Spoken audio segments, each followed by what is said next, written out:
안녕하세요.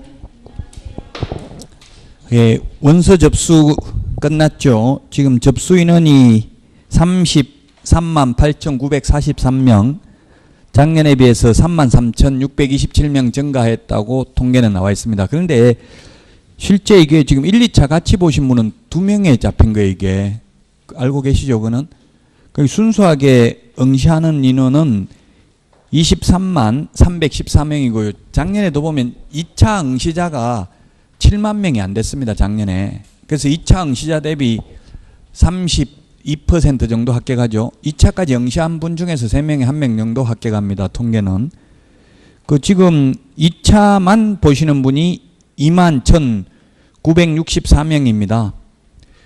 지금 약 2만 2천 명, 2만 3천 명 이 정도 뽑는데 2차만 보는 분들이 100% 다 합격해버리면 1, 2차 보는 분들 한 명도 합격 못하겠죠? 예를 들면. 근데 통계를 보면 최근에 계속 통계를 보면 동차 합격자 1, 2차 동시에 합격하는 분들이 10,000명 정도, 2차만 보셔가지고 떨어지는 분들이 절반 정도 됩니다. 통계가. 그래서 2차만 하는 분들도, 2차만 하는 분들은 뭐 이때까지 거의 공부 안 하시다가 이제 시작하는 분들도 있더라고요. 굉장히 위험하죠. 그런 분들은. 왜냐하면 작년에 한 문제 때문에 떨어졌기 때문에. 그렇지만 1년 동안 안 해버리면 다 잊어먹죠. 통계가 그렇습니다. 그래서 크게 작년에 비해서 뭐 조금 더 인원수가 늘어났으니까 아무래도 빅데이터를 활용합니다. 이 통계학과 교수님들이 출제위원으로 들어가기 때문에 또 가장 중요한 게 이제 작년에 합격하셨던 분들을 대상으로 시뮬레이션을 합니다. 시험 보고 난이도 조절을 합니다. 그게 거의 정확하게 맞더라고요. 그래서 이제 난이도 조절을 해보고 작년하고 비슷하게 아마 합격자가 나오지 않을까 하는 생각이 듭니다. 남은 기간 동안 최선을 다하시면 2차 과목은 충분히 고득점 가능하고 특히 공인중개사법이 최고 중요합니다. 지금 이 시점에서는 예를 들면 공법에 국토의 구획 및 이용에 관한 법률 12문제 나오는 것보다 공부할 분량이 더 적고요. 등기법 12문제 역시 나오잖아요. 그 등기법 한 과목 공부하는 것보다 분량이 더 적어요. 공부할 분량이. 근데 40문제 나오잖아요. 그러니까 효율적이라는 이야기죠. 노력 투자 대비 점수가 잘 나오고. 그래서 아마 인터넷 같은데 또는 선배들 물어보면 전부 공인중개사법 80점 이상 받아야 합격한다 이런 말 많이 들어봤죠. 공인중개사법이 효자 과목이다. 근데 나한테는 왜 이렇게 불효를 하냐 이런. 지금은 당연히 불효를 하는 것처럼 느낌이 와요. 근데 참고 지금부터라도 이제 열심히 고통받아 보라고. 모의고사도 쉽지는 않았죠. 점수 보신 거 많이 받았어요. 점수. 뭐 제가 출제했는데 오류는 없습니다. 질문하신 분 계시던데 부산광역시는 우선 면제 받을 때는 5억 이하잖아요. 근데 최우선 면제 받을 때는 광역시예요. 광역시니까 3,800만 원 이하인 경우 1,300만 원까지 최우선 면제 받는다. 이렇게 해야 맞죠? 문제에는 보면은 얼마로 돼 있었나요? 문제에는 최우선 1,900? 예, 서울이 6,500 이하인 경우 나누기 3을 해서 2,200만 원까지. 그 다음에 과밀억제권역은 5,500만 원 나누기 3을 해서 1,900. 이거 이의 제기하시는 분이 계셔서 지금 말씀을 드린다고요. 제 강의를 안 들으니까 말씀을 드리는데 인터넷으로 공부하신 분인 것 같아서 이게 잘못된 거 아니냐 이렇게 질문을 하셔서 말씀을 드립니다. 잘못된 건 아닙니다.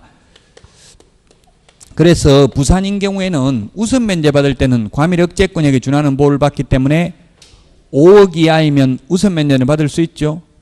근데 최우선 면제 받을 때는 부산이 광역시예요. 그냥 광역시이기 때문에 3,800만 원 이하인 경우 1,300만 원까지만 최우선 면제 받을 수 있습니다. 모의고사에 이런 문제 있었죠.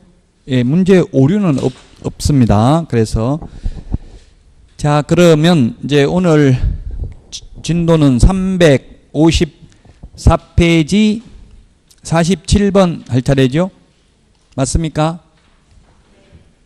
예, 주택임대차보호법, 상가건물임대차보호법 지금 남은 부분들이 다 시험에 반드시 출제되는 파트입니다. 경매, 매수 신청들이 다 출제되고요. 작년에 부동산 실권리자 명의등기에 관한 법률도 출제됐고 또 1, 2차 같이 하시는 분들은 부동산 실권리자 명의등기에 관한 법률은 민법에서 반드시 출제되죠. 자, 그러면 47번 문제 보겠습니다. 차임 등의 정액 청구 제한 규정은 임대차 계약이 종료된 후 재계약하는 경우에도 적용된다 했는데 2년 후 재계약할 때는 적용 안 되죠? 계약 기간 중에 올리는 경우만 20분의 1, 주택의 경우 상가는 100분의 5, 퍼센트로 따지면 둘 다 5% 똑같죠? 5% 올릴 수 있다고요. 1년에. 주변 시세가 올라가거나 하면은 시세만큼은 못 올리더라도 최소한 5%는 올릴 수 있다. 그러나 이거는 또 강행 규정은 아니고 당사자의 약정으로 합의에 의해서 올린다면 더 많이 올려도 상관이 없습니다. 일방적으로 정액하는 것은 5%밖에 안 되고요. 감액 청구는 상한선이 없죠. 그래서 5% 20분의 1을 초과해서 감액 청구할 수 있다. 맞습니다. 주변 시세 다 내려갔으면 정액만 상한선이 있습니다. 자, 그 다음에 2번. 원래는 자연인에 한하여 주택임대차보호법이 적용되었었습니다. 종전에는. 그런데 지금은 원칙은 자연인이지만 예외적으로 LH, 한국토지주택공사, 그 다음에 서울 SH공사 이런 지방공사, 그 다음에 중소기업은 주택임대차보호법상 대항력 인정되죠? 적용이 됩니다. 그래서 자연인에 한한다는 X입니다. 법인 중에 일부는 가능합니다. 다만 대기업은 적용이 안 되죠? 우리 시험에 뭐 대기업, 중소기업 분류 자본금 얼마 이상이 되냐 이런 건 나오지 않습니다. 그냥 시험에 대기업이다, 중소기업이다 주니까 너무 심려치 않으셔도 되고요. 3번. 임차권 등기 명령에 의한 임차권 등기가 첫 경매 개시 결정 등기 전에 이루어진 경우 임차인은 배당 요구하지 않아도 당연 배당받을 채권자에 속한다. 예, 그렇습니다. 건저당, 저당권, 전세권 이렇게 등기 사항 증명서를 통해서 채권 금액을 확인할 수 있는 경우에는 배당 요구 안 해도 당연히 배당받을 수 있습니다. 그래서 임차권 설정 등기에 의해서 등기가 되었던 명령에 의한 등기가 되었던 등기가 되면 경매 신청 기입 등기 전에 등기가 되어 있다면 배당 요구 안 해도 됩니다. 그러나 우리 최우선 면제, 우선 면제 이런 확정 판결문 이런 거는 반드시 배당 요구를 해야만 하죠. 3번이 정답입니다. 4번. 임대인이 계약 해제로 인하여 주택의 소유권을 상실하게 되었다면 임차인이 그 계약이 해제되기 전에 대항력을 갖춘 경우에도 새로운 소유자에게 대항할 수 없다 했는데 대항할 수 있습니다. 4번 이게 뭐냐 하면 갑과 을이 매매 계약을 체결했습니다. 이게 을이 매수인입니다. 그래서 이 을 매수인하고 A라는 임차인하고 임대차 계약을 체결했습니다. 그래서 A가 대항력을 갖추고 있는데 이 매매 계약이 해제돼 버렸습니다. 해제되면 원상회복 의무가 있죠. 다시 소유권을 갑에게 넘겨줘야 됩니다. 받은 돈 돌려받고. 그래서 소유권이 갑으로 넘어갔다 하더라도 A는 갑에게 대항할 수 있다는 이야기죠. 판례입니다. 주택임대차보호법이 상가보다 더 어렵습니다. 왜냐하면 판례가 많습니다. 1981년도 제정됐기 때문에 지금 뭐 거의 40년, 건 40년 가까이 되다 보니까 판례가 많아요. 근데 상가는 2002년도에 도입됐기 때문에요. 판례가 거의 많지 않습니다. 5번 354페이지 47번에 5번인데 이게 8년 연속 시험에 출제됐던 지문입니다. 일시 사용을 위한 임대차임이 명백한 경우에는 상가 임대차보호법, 주택임대차보호법 둘 다 적용되지 않습니다. 예, 그래서 뭐냐면 우리 모텔에 호텔에 숙박계약을 하는 것도 임대차 계약입니다. 차임을 지급하고 사용수익하면 그게 임대차죠. 그러면 이게 그 모텔에 숙박계약을 해도 임대차지만 그건 주택임대차보호법을 적용받지 않는다. 일시사용을 위한 임대차이므로.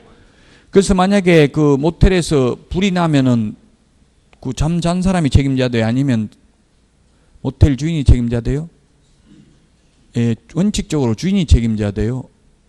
근데 우리 주택임대차보호법을 적용한다면 세입자가 불내면 세입자가 책임져야 돼요. 원칙적으로. 뭐 주인이 아주 잘못한 게 없다면.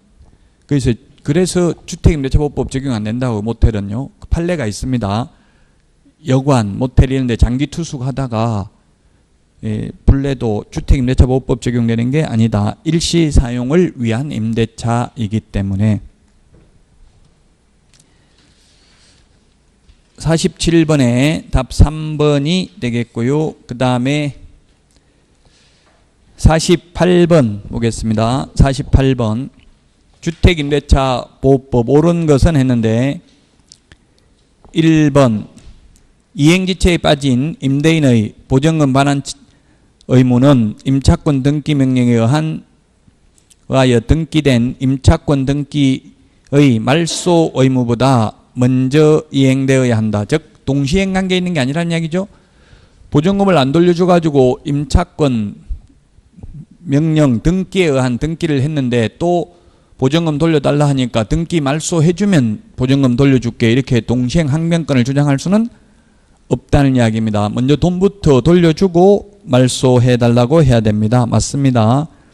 그 다음에 니은의 대항력을 유지하기 위한 요건으로서 주민등록은 임차인뿐만 아니라 그 자녀의 주민등록도 인정이 된다. 유효하다. 맞습니다. 그래서 만약에 부득이하게 어디 이사 갈 일이 있으면 대항력은 계속 유지하고 싶으면 혼자만 가면 되겠죠. 임차인 혼자만. 나머지 가족은 남겨두고.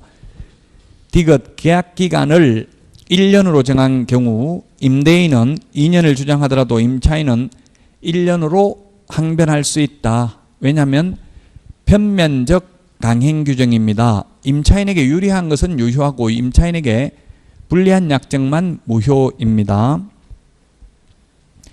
최단기 존속기간이 상가는 1년, 주택은 2년, 농지는 3년입니다. 최단기 존속기간.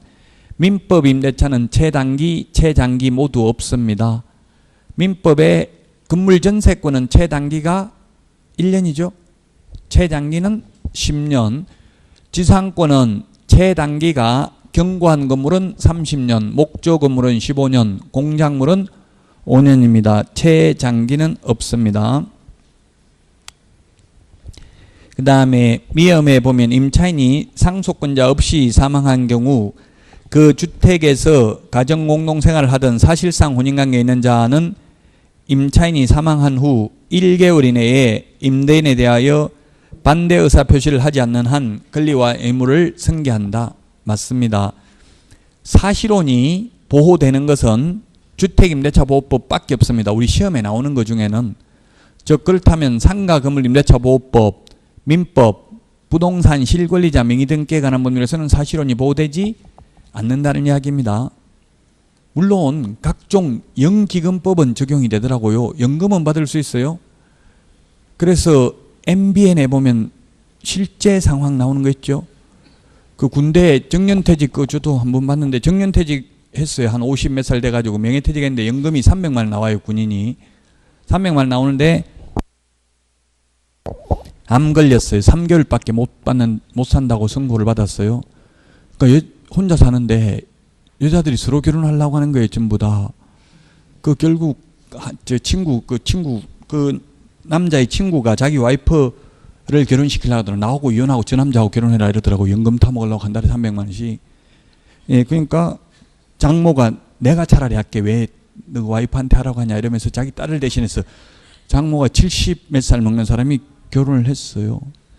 결혼하고 그 다음날 죽어버렸어요. 그래서 연금 신청했는데 안 나오더라고요. 그 안 나온 이유가 육체적, 정신적 결합이 있다고 보기 힘들면 오로지 연금을 타먹으려는 의도로 보여지므로 죽기 하루 전에 뭐 혼인관계가 정상적으로 성립됐다고 보기는 어렵다 이래서 안 되더라고요. 좀 빨리 했어야 되겠죠. 혼인신고 안 해도 사실은 사실혼 관계면 사실혼 관계가 참 인정받기가 쉽진 않아요. 예를 들면 시댁 쪽에서 사실혼 관계 있다 이런 거 확인서 써주고 이러면 인정받기 쉽겠죠. 시댁에서 인정해 준다는 거는 어느 정도 같이 살았다는 걸 인정해 주는 거잖아요. 안 그러면 자기가 입증을 해야 돼. 실제 살았고 또 혼인의 의사가 있었다는 것. 혼인 의사가 있어야 되죠. 사실혼이 되려면. 유부남 유부녀가 같이 사는 거는 그는 불륜입니다. 그게 사실혼 아니고요. 사실혼은 둘 다 혼인을 안 했어야 됩니다. 물론 돌싱이라도 상관없습니다. 사실혼 될 수 있습니다. 자, 그래서 48번에 답 4번입니다. 4번. 맞는 것은, 틀린 것은 리얼 하나밖에 없네요. 리얼은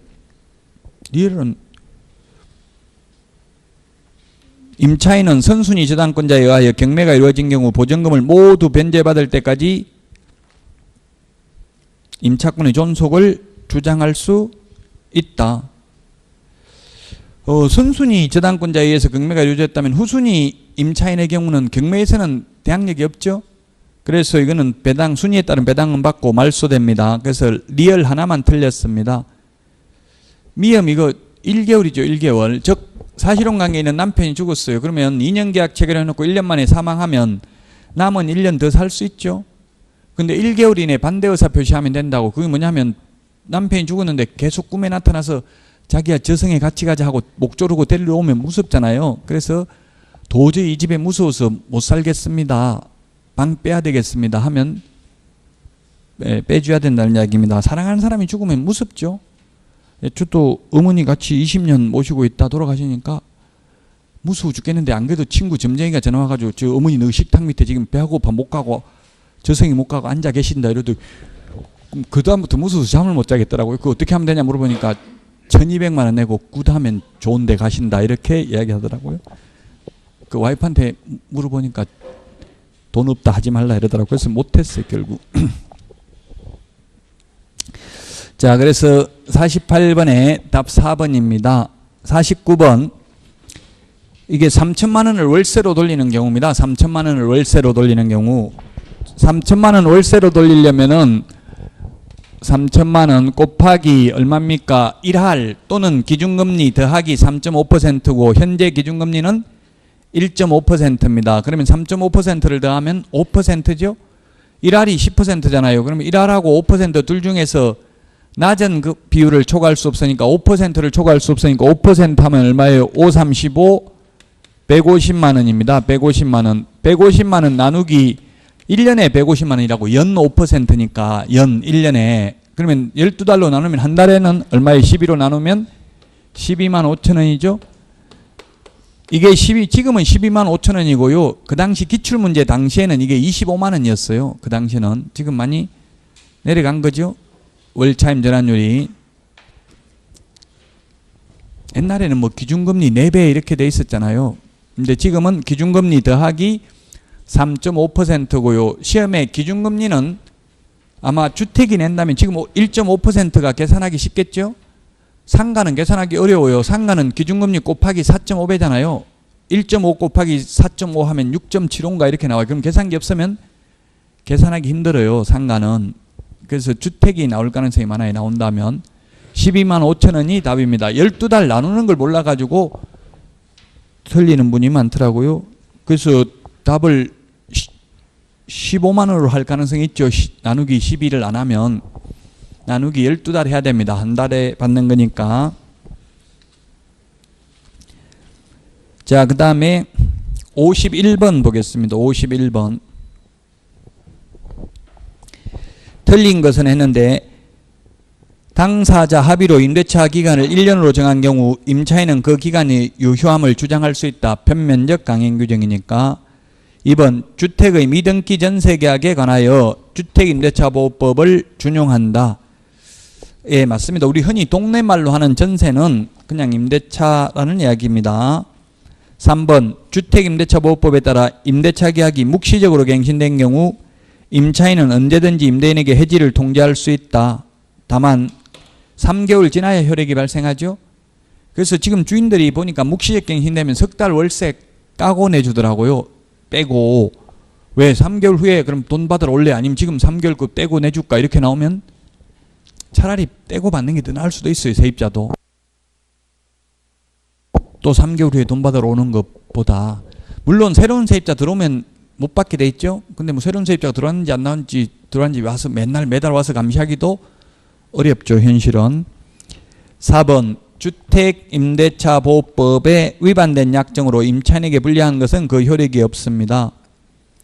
5번 임차인이 대항력을 취득하려면 주민등록 전입신고 이외에 임대차 계약 증서의 확정일자도 받아야 된다. X죠.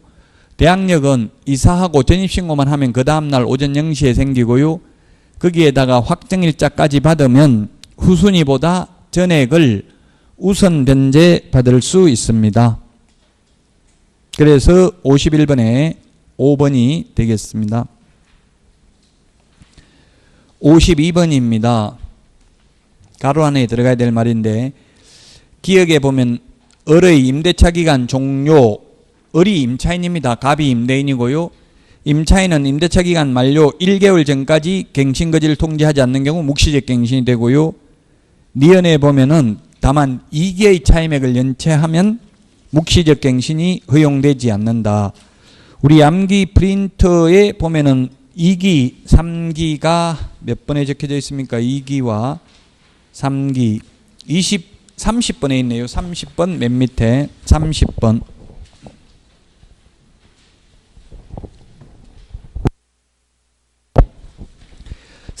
맨 밑에 보면 2기의 차임액을 연체하면 민법 임대차 계약 해지할 수 있고 주택 임대차 계약 해지할 수 있고 묵시적 갱신 인정되지 않는다. 3기의 차임액을 연체하면 상가 계약 갱신 요구를 거절할 수 있고 상가 임대차 계약 해지할 수 있고 상가 권리금 회수 기회 인정해주지 않습니다. 자, 그래서 2기고요. 그 다음에 디귿에 보면 갑은 임대인입니다. 임대인은 임대차 기간 종료 6개월 전부터 1개월 전까지의 기간에 갱신거절 통지를 하지 않는 경우 그 기간이 만료 시에 전임대차와 동일한 조건으로 묵시적 갱신된다. 법정 갱신된다. 맞습니다. 주인의 경우에는 1년 전에 나가라고 하는 건 소용없습니다. 임대차 기간 만료 전 6월에서 1월 사이 5개월 동안 갱신거절 통지를 해야 돼요. 리얼 묵시적 갱신된 후 임차인 을에 의한 계약 해지 통지는 갑이 그 통지를 받은 날로부터 3개월 지나면 효력이 발생합니다. 상가도 마찬가지입니다. 그 민법에서 묵시적 갱신이 된 경우에는 임차인이 해지 통고하면 1개월, 임대인이 해지 통고하면 6개월이 지나면 효력이 발생하죠. 근데 전세권이 묵시적 갱신된 경우에는 전세권자나 전세권 설정자나 모두 전세권 소멸 통고하면 6개월이 지나면 효력이 발생하죠. 자, 이런 거 비슷비슷한 내용을 비교해서 정리해야 되고요.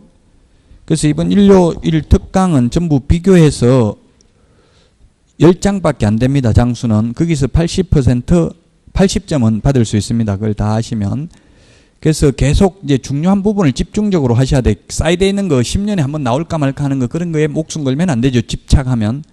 지금은 이제 버릴 거는 버리고 도저히 이해 안 되는 거는 나는 이거 뭐 도저히 안 되겠다 하는 거는 차라리 버리고 뭐 공인중개사법에는 그런 거 없어요. 버릴 만한 게 없어요. 도저히 못할 게 없죠. 공인중개사법에는 하면은 다. 근데 이제 저도 수험생으로 공부를 해봤지만 학개론 같은 거 이런 거는 계산하는 문제는 할 줄 아는 사람은 채고 쉽고 모르는 사람은 지금 공부해가지고 안 됩니다. 모르더라고요. 지금 계산이 안 되는데 수학적 기초 배워가지고 지금 60일도 안 남았는데 하기는 어렵겠죠.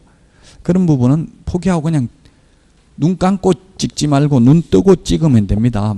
그 뭐냐면 지금 문제는 원칙적으로 출제위원들한테는 1번 8개, 2번 8개 각 번호마다 8개씩 출제하라고 합니다. 출제위원들한테는.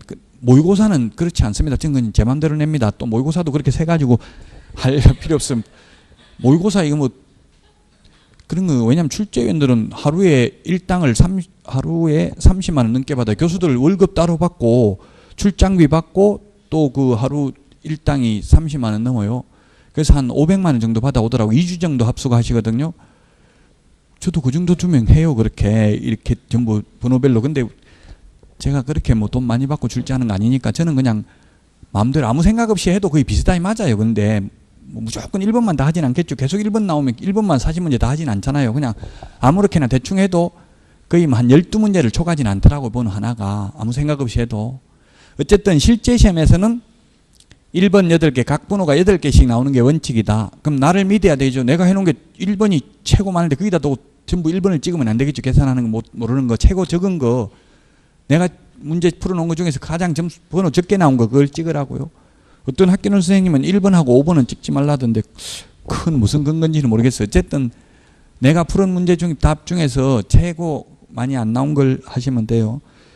옛날에 과거 기출문제에 있어 민법인가 3번이 연속 3번인지 몇 번인지 기억은 안 나는데 연속 5문제가 똑같은 게 나온 거예요.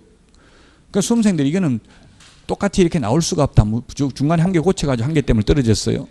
나를 믿어야 돼. 고치지 마시라고. 중간에 고치가지고 거의 다 떨어져요.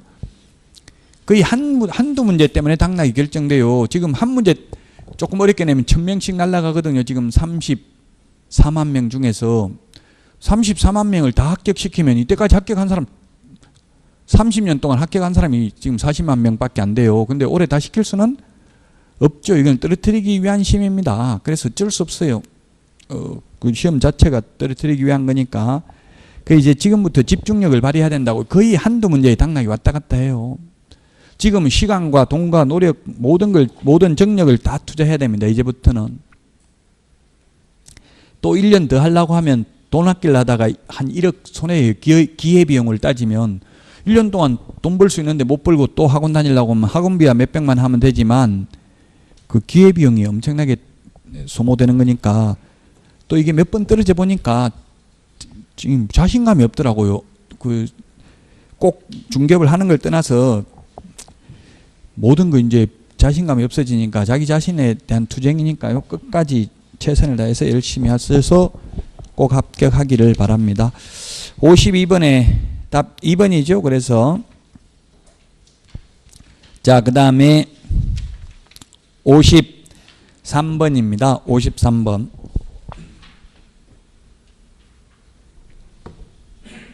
틀린 것인데 기억. 임차인이 주택의 인도와 주민등록을 마친 날과 제3자의 저당권 설정 등길이 같은 날이면 임차인은 저당권 실행으로 그 주택을 취득한 매수인에게 대항하지 못한다. 맞죠? 저당권은 당일날 효력이 생기지만 임차권의 경우는 대항력은 그 다음날 오전 0시에 생기잖아요. 주민등록 전입신고 한 다음날. 그래서 저당권이 우선합니다. 니은은 임차인의 임차권 등기를 통하여 대항력을 가지는 경우 임차주택의 양수인은 임대인의 지위를 승계한 것으로 본다. 예, 그렇습니다. 즉 2년 임대차 계약 체결했으면 주인 바뀌어도 바뀐 주인도 계속 현 세입자 그대로 2년 동안 살도록 해줘야 되죠. 그리고 나중에 살고 나갈 때 보증금은 바뀐 주인이 내줘야 된다는 이야기입니다. 임대인의 지위를 승계하니까. 그 다음에 디귿의 소액 임차인의 최우선 면제권은 주택가격의 3분의 1이 아니라 2분의 1입니다. 암기 프린트 56번에 56번 자꾸 찾아보셔야 돼. 이거 귀찮지만 56번에 2분의 1, 3분의 1, 5분의 1, 10분의 1이 있는데 이 숫자.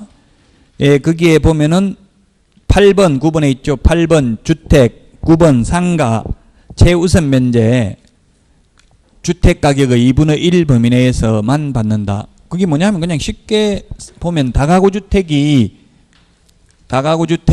광역시인 경우 2천만 원 최우선 면제 받죠. 그 방이 20개가 있습니다. 다가구 2천만 원씩 최우선 면제를 받는다고 보고요. 그러면 20명이면 2천만 원씩이면 얼마예요? 방이 20개면 4억이죠. 근데 이게 경매에 4억에 낙찰됐다. 예를 들면 극단적으로. 그러면 4억 최우선 면제 다 해주고 나면 나머지 저당권자 받아갈 게 아무것도 없죠. 그래서 4억에 경매 낙찰됐으면 그 2분의 1만 떼가지고 2억만 줘가지고 최우선 면제 해주고 나머지는 경매 신청한 사람들 이런 사람들 배당해 준다는 이야기예요. 2분의 1입니다. 옛날에 상가는 3분의 1이었는데 지금은 상가 주택 모두 2분의 1이죠. 최우선 면제는 2분의 1 범위 내에서만 해줍니다. 그래서 항상 최우선 면제를 전액 다 받을 수 있는 것은 아닙니다. 때로는 못 받을 수도 있다. 경매 넘어가면. 지금 통계는 85%가 주택이 경매 넘어가면 현 거기 세입자 85%가 보증금 전액 또는 일부를 떼이는 걸로 돼 있어요. 다 못 받아 나온다는 이야기입니다. 디귿 틀렸습니다. 리얼 주택임대차 계약이 묵시적으로 갱신된 경우 임대인은 언제든지 임차인에게 해지 통지를 할 수 있다 했는데 임대인은 안 되죠. 임대인은 또 세입자한테 2년 보장해 줘야 되고요. 묵시적 갱신이 되면. 다만 임차인은 언제든지 해지 통보할 수 있고 3개월이 지나면 효력이 발생합니다. 그래서 3번이 정답이 되겠습니다. 54번 틀린 것인데 민법상 최단기 존속 기간 없다. 최장기도 없다. 민법 갱신 횟수 제한은 없다. 민법은 묵시적 갱신이 어떻게 돼요? 민법 임대차는 임대차 기간이 종료되었음에도 불구하고 임차인이 계속해서 사용 수익하고 있고 임대인이 상당한 기간 내에 이의를 제기하지 않는 경우 묵시적 갱신이 되죠. 횟수 제한 없습니다. 자, 그 다음에 3번 주택임대차보호법상 임대차 기간이 끝난 경우에도 임대인의 보증금을 임차인이 보증금을 받을 때까지 임대차 관계는 존속한 것으로 봅니다. 맞습니다. 그 다음에 주택임대차 최단기 존속기간은 2년이고요. 2년 미만으로 정한 기간이 유효함을 주장할 수 있다. 임차인은 주장할 수 있죠. 임대인은 주장할 수 없고요. 맞습니다. 그래서 5번 민법상 존속기간의 약정이 없는 토지임대차에서 임차인이 계약 해지를 통고하면 임대인이 통고를 받은 날로부터 6개월이 경과해야 되는 게 아니라 1개월이 경과하면 효력이 발생하죠. 1개월입니다. 1개월. 임차인이 해지 통보하면 1개월, 임대인이 해지 통보하면 6개월이라고요. 해지 통고라고 돼 있는데 뭐 민법에서는 통고, 통보 뭐 특별히 구분의 실익은 없습니다. 자, 그래서 54번의 답 5번입니다. 자, 그 다음에 55번. 55번인데 틀린 것입니다. 주택임대차보호법. 1번 차임 정액 청구에 관한 규정은 임대차 기간이 종료된 후 재계약하는 경우는 적용되지 않는다. 계약 기간 중에만 적용되고요. 한번 올리고 나면 정액하고 나면 1년 안에 다시 정액할 수 없습니다. 그 다음에 확정일자는 확정일자 번호, 확정일자 부여일, 확정일자 부여기간을 주택임대차 계약증서에 표시하는 방법으로 부여한다. 맞습니다. 확정일자 그냥 스탬프 도장 찍어주는 거예요. 3번 주택임차인이 그 지위를 강화하고자 별도로 전세권 설정 등기를 마쳤더라도 주택임대차보호법상 대항요건을 상실하면 이미 취득한 주택임대차보호법상 대항력 및 우선면제권은 상실한다. 맞습니다. 이 둘 중에 유리한 걸 주장할 수 있습니다. 둘 다 갖추고 있으면. 그래서 전세권보다도 오히려 경매 넘어갔을 때 배당받을 때는 확정일자부 임차권이 더 유리합니다. 왜냐하면 전세권은 건물에 대해서 전세권만 설정하거든요. 그럼 건물 매각대금에 대해서만 우선 면제 받는데 확정일자 받은 임차인은 토지 매각대금을 포함한 전체 매각대금에서 우선 면제 받죠. 전세권이 확정일자 임차인보다 유리한 것은 두 가지입니다. 전전세권, 임의경매 신청권 두 가지밖에 없습니다. 나머지는 오히려 확정일자 받은 임차인이 더 유리할 수도 있습니다. 따라서 둘 중에 하나를 주장할 수 있는데 대항력을 상실해버리면 이사 가버리면 주택임대차보호법상 우선 면제를 주장할 수 없죠. 전세권만 주장할 수 있습니다. 4번 임차인이 다세대 주택의 동호수 표시 없이 그 부지 중 일부 지분으로만 주민등록을 한 경우 대항력을 취득할 수 없다. 예, 다세대는 없죠. 다세대. 건축법에 보면 단다, 다공, 아연, 다기가 있습니다. 아연, 다기. 단독주택, 다중주택, 다가구주택, 공간은 단독주택인데 아파트, 연립, 다세대. 다세대는 공동주택입니다. 기숙사, 공동주택입니다. 다세대는 공동주택입니다. 따라서 다세대는 동호수까지 적어야 됩니다. 다중이나 다가구는 단독주택이죠. 그래서 동호수 안 적어도 됩니다.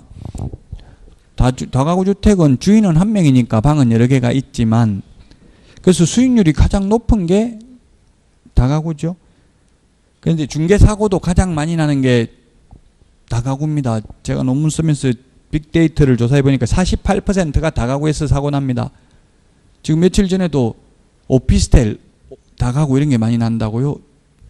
창원 공인중개사 사기 해가지고 150명한테 68억 해먹고 필리핀으로 도망갔다 이렇게 나와 있어요. 어떻게 해먹냐면 세입자한테는 전세 5천만 원 이렇게 받아가지고 또는 월세로 낸다면 뭐 3천에 월세 10만 원 이런 식으로 받아가 주인한테는 보증금 500에 월세 50만 원이다 이렇게 해가 돌려막기 하다가 거의 한 10년 정도 했나 오랫동안 그렇게 하다 보니까 지금 드러난 게 68억이더라고요. 또 더 있을 수도 있어요. 계속 돌려막기 하다 보면 실제 68억 다 가지고 도망가지는 못했겠죠. 그 월세를 내는 게 수익률이 굉장히 높은 거잖아요. 한 10억이나 가져갔는지 모르겠어요. 어쨌든 그런 유혹에 빠지게 될 수 있어요. 잘못하면. 그래서 저는 절대로 제 통장으로 돈 안 받고, 근데 그 창원 그 사기치는 거는 보니까 집주인하고 계약하겠다 이렇게 하니까 아예 집주인 역할하는 사람도 있더라고. 자기 동갑 여친 오라고 해가지고 그 집주인이다 해가지고 그 사람 구속됐더라고요. 그 역할 대행한 사람. 공인중개사는 도망가 버리고 없고요. 오히려 역할 대행한 사람은 집주인 역할 몇 번 해보니까 처음에는 좀 당황하다가 나중에는 잘하더라고. 그 역할도 몇 번 해보면 금방 되죠. 그래서 그런 걸 방지하려면 전자계약서, 부동산 거래계약 시스템을 통해서 계약하면 휴대폰으로 본인 인증을 해야 돼요. 어플, 플레이스토어에서 어플 다운받아가지고 뭐 혹시 내년에 공부하실 분들은 이제 전자계약서 작성 실무도 시험에 나오고요. 제가 내년 기본서를 어제 새벽 한 2시에 탈고를 했는데 그거 전자계약서에 대해서 한 거의 10페이지 정도 만들었어요. 책을. 그 부동산 거래계약 시스템 홈페이지에 가보면 질의응답 해가지고 다 올라와 있어요. 어떻게 하는지. 법인도 전자계약서 작성이 가능합니까? 뭐 예를 들어서 이런 게 올라와 있어요. 법인은 회원가입을 하고 가능한데 개인, 자연인은 회원가입 안 하고 그냥 휴대폰 가지고 본인 인증만 받으면 가능해요. 그러니까 그런 사기로부터 방지를 할 수 있겠죠. 전자계약서를 적으면. 올해 전자계약서에 대해서 시험에 나와야 안 나와요? 그러면 올해는? 나옵니다. 올해. 실무가 안 나오는 거고 법조문에 있는 거는 나와요. 실무는 법조문에 없는 걸 내겠다 이런 이야기거든요. 실제적으로 나타나는 실무고 지금도 전자계약서 적으면 부동산 거래 신고 따로 안 해도 되고 해제 신고 따로 안 해도 되고 이런 거 있죠. 그런 건 시험에 나와요. 법조문에 있는 거는 나오고 다만 법조문에 없는 실무가 내년에 더 추가된다 이 말이에요. 55번의 답 5번입니다. 법인 중에서 한국토지주택공사, 지방공사, 중소기업은 인정되는 법인이죠. 지방공사가 뭐 경기도시개발공사, 서울 SH공사 뭐 이런 게 있어요. 지방공사도 적용이 된다. 왜 그럼 지방공사나 LH 이런 경우는 왜 적용이 되냐 하면은 LH 홈페이지 들어가 보면 LH 전세임대주택 이런 게 있어요. LH 전세임대주택이라는 건 뭐냐면 그 대상자로 선정이 되면 이제 세입자가 방을 구하는 거예요. 구하면 LH에서 뭐 제가 우리 동네는 보면 경기도에는 7천만 원인가 이렇게 보조를 해줘요. 7천만 원 전세 얻으면 LH에서 7천만 원 주고 그 세입자는 실제 들어간 사람은 5%만 내면 돼. 그럼 5, 7, 35, 350만 원만 내고 나머지는 LH에서 줘요. 그렇게 계약 체결하고 그러면 LH에다 이자를 2% 내는 거예요. 7천만 원 해봐야 이자 2% 하면 10만 원이 안 되더라고요. 한 달에. 이자만 내고 그러면 계약서를 어떻게 적냐면 LH에서 법무사가 나와서 계약서를 적어요. LH 그 전담 변호사 법무사가. 그러면 임대인은 그냥 임대인 그대로 적고요. 임차인은 LH가 임차인이에요. 그럼 실제 그 들어가 사는 사람은 입주자 이렇게 적더라고요. 그 우리 민법으로 말하면 전차인이죠. 사람들이 전차인 하면 무슨 말인지 잘 모를 수 있으니까 그냥 입주자 그 명칭이 중요한 거 아니거든요. 입주자라고 적으면 뭐 보험 못 받는다 이런 법은 없으니까. 그래서 그 입주자가 실질적으로 주민등록을 하고 이사를 한 다음 날 대항력이 생기겠죠. LH가 대항력이 있어야 전차인도 못 받을 수 있기 때문에 LH, SH 이런 지방공사, 중소기업은 적용이 됩니다. 주택임대차보호법. 상가는 뭐 법인 대기업도 다 적용되죠. 중소기업만 적용되는 게 아니고요. 근데 주택은 대기업은 적용이 안 됩니다. 55번에 5번이 이 답입니다. 자, 그 다음에 이제 상가건물 임대차 보호법인데요. 작년 문제도 지금 1번 56번 이게 작년에 기출문제인데요. 쉽지 않았어요. 작년에 공인중개사법 문제가. 그러나 지금 풀어보면 자꾸 기출문제를 계속 모의고사나 이런 데 내기 때문에 지금은 그렇게 어렵지 않게 느껴지지만 작년에도 공인중개사법이 결코 쉽지는 않았어요. 이게 지금 문제인데 이게 민법보다 오히려 더 어려울 수도 있어요. 그 올해도 좀 특히 공인중개사법을 고득 좀 하셔야 된다. 학교 가시려면.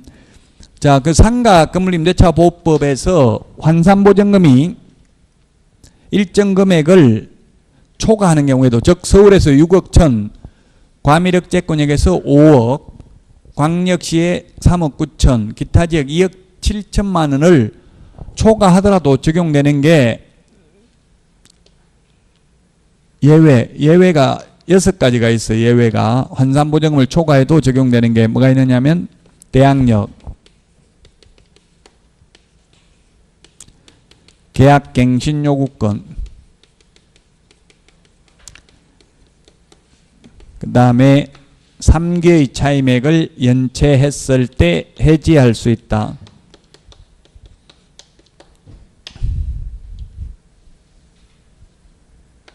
그 다음에 권리금 회수 기회 보장, 권리금 회수 기회 보장, 그 다음에 표준계약서입니다. 표준계약서,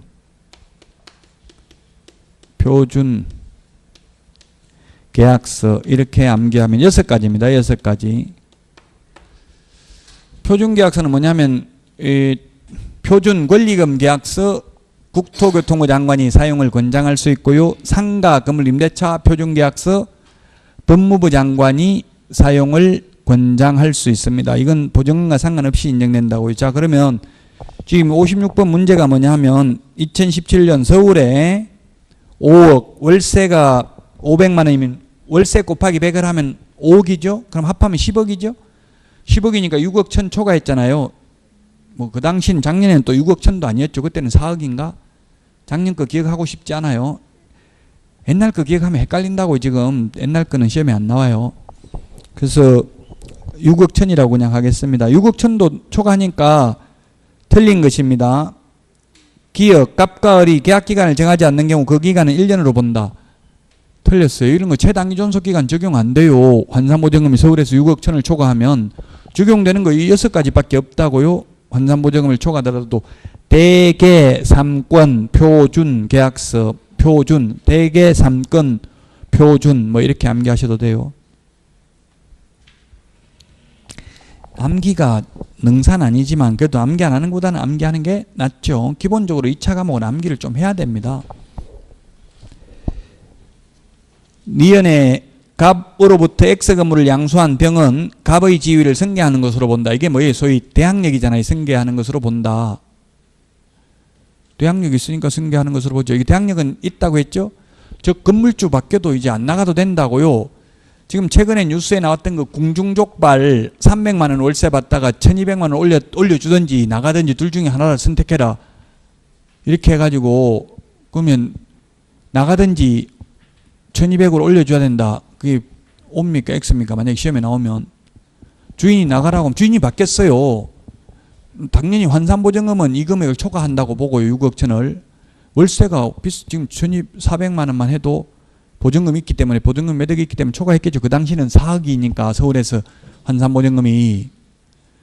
그러면 지금 만약 문제 내볼게요. 지금 환산보증금이 6억 천을 초과하는 임대차고 옛날부터 지금 몇 년 전부터 임대차 계약을 체결하고 있었어요. 건물주 밖에까지 나가라고 하면 나가든지 4배 올려달라면 4배 올려줘야 된다. O, X 답은?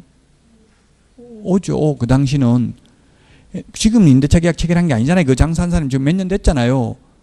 이게 2015년부터 바뀐 거예요. 이게 2015년 5월 달부터 대항력이 인정되는 게 지금 이 내용이. 그전에는 건물주 바뀌면 대항력이 없으니까 무조건 나가야 돼요. 나가라고 하면. 안 나가려면 올려달라는 대로 올려 줘야 되죠. 그러니까 세입자 입장에서는 억울하겠죠. 지금 400 내다가 갑자기 1200 3배 올렸네. 3배 올리니까 뭐 망치로 가지고 죽이려고 하다가 지금 살인 미수죄로 지금 구속됐어요. 그래서 니은은 대항력이기 때문에 대항력은 인정된다. 디귿은 2기가 아니라 3개의 차임액에 달한 3개의 차임액을 연체한 경우 해지할 수 있다고 했죠. 들렸고요. 리얼은 을은 사업자 등록 신청 후 X 건물에 대해서 저당권을 취득한 정보다 경매 절차에서 우선하에 보증금을 변제받을 권리가 있다. 우선 변제권 없어요. 그래서 만약에 서울에서 6억 천을 초과하면 확정일자 도장 안 찍어줍니다. 원칙적으로. 근데 어떤 분들 가서 자꾸 찍어달라고 우기니까 찍어는 준대. 그러면서 공무원이 하는 소리가 세무서에서 받잖아요. 이거 찍어봐야 아무 소용은 없습니다. 이렇게 꼭 원하면 해드리긴 해드릴게요. 이렇게 한대요.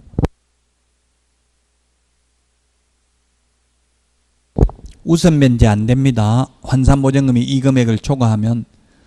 처음에는 6억 천이다가 나중에 1년 지나면 올릴 수 있잖아요. 정액해가지고 6억 천이 초과돼도 그때부터 적용 안 됩니다. 이제 우선 변제. 그래서 리얼 틀렸고 틀린 것 답 4번입니다. 이게 기출 문제니까요. 이런 식으로 출제되면 이게 그렇게 쉽지만 않다. 자, 여기까지 하고 쉬었다가 57번부터 하도록 하겠습니다.